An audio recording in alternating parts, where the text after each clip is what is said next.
घने जंगल के बीचों बीच बसे भैरवपुर गांव में आज अमावस की रात एक अजीब सा सन्नाटा पसरा हुआ था।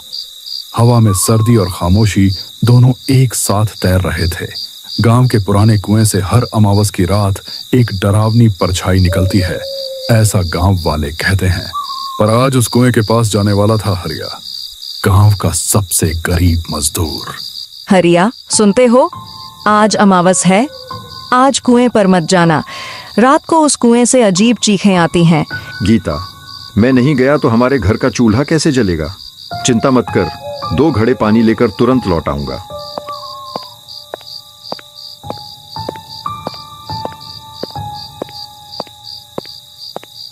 गीता ने बहुत रोका, पर हरिया लैंटर्न लेकर कुएं की तरफ निकल गया। उसी समय गांव की चौपाल पर बैठे थे फकीरा, रामधन, गज्जू और बूढ़े रधिया बाबा। अरे आज इस कदर हवा क्यों चिल्ला रही है? लगता है फिर वही कुएं की परछाई निकलने वाली है। बताया था ना, अमावस की रात कुएं में रहने वाली परछाई इंसान का रूप ले लेती है। इतने में लैंटर्न की हल्की रोशनी में हरिया चौपाल के पास से गुजरता है। कहाँ चला रे हरिया? आज अमावस है बेटा, कुएं की तरफ मत जा। अगर पानी नहीं लाया तो घर में बच्चे क्या पिएंगे? मैं जल्दी लौट आऊंगा बाबा।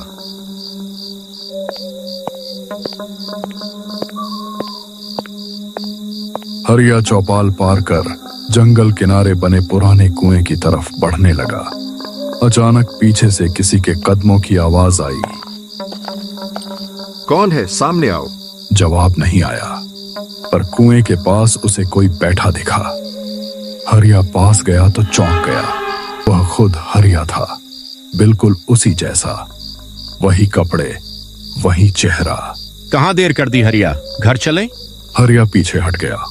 नकली हरिया के चेहरे पर अजीब सी मुस्कान फैल गई। उसकी आंखें काली हो गईं। तू कौन है? मैं जानता हूँ, तू कुएं का छलावा है। परछाई धीरे धीरे इंसानी रूप से धुंध में बदलने लगी। आज तेरी शक्ल में ले चुका हूँ हरिया, अब असली कौन ये तू भी पहचान नहीं पाएगा। परछाई हरिया पर झपटने ही वाला था कि उसे रधिया बाबा की बात याद आई।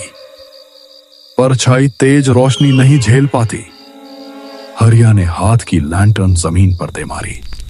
लौ तेज चमकी। परछाई दर्द से चीख उठी। मैं जाऊंगा, पर अगली अमावस तू नहीं बचेगा हरिया।